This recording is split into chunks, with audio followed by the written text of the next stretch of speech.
নমস্কার, সবাইকে স্বাগত জানিয়ে আজকের পর্ব শুরু করছি। আজ বলবো কলকাতার এক বিশেষ রথযাত্রার কথা। কলকাতায় যতগুলি রথযাত্রা হয় তার মধ্যে ইস্কন রথযাত্রা অন্যতম।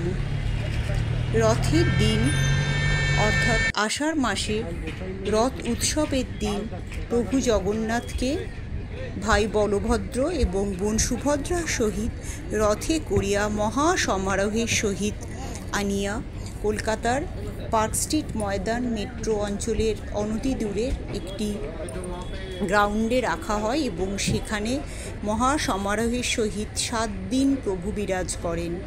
এই 7 দিন সেখানে অত্যন্ত সুষ্ঠুভাবে এক মেলার আয়োজন করা হয়, যেখানে ভোগ প্রসাদ বিতরণ, জলসত্র, গোমাত্রা পূজন, ধর্মীয় গ্রন্থাবলীর প্রকাশ, এই সমস্ত বিভিন্ন অনুষ্ঠান, ভজন কীর্তন, ভোগ সমস্তই সুষ্ঠুভাবে পালিত হয় এবং দুবেলা প্রভুর সুন্দরভাবে আরতিও করা হয় এখানে।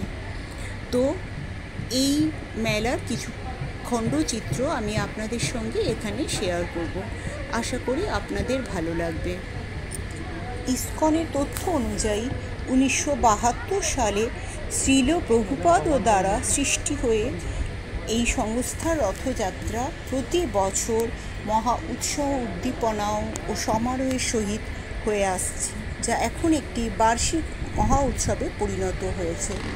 প্রতি বছর এটি রথের দিন শুরু হয় এবং উল্টো রথের দিন শেষ হয়। তো রথের দিন রথে করিয়া প্রভু জগন্নাথ, বলরাম, সুভদ্রাকে মন্দির হতে এই ময়দানের অস্থায়ী মণ্ডপে আনা হয় এবং এই অস্থায়ী সুন্দর মণ্ডপটি জগন্নাথ দেব প্রভুর মাসির বাড়ি হিসেবেই পরিগণিত হয়।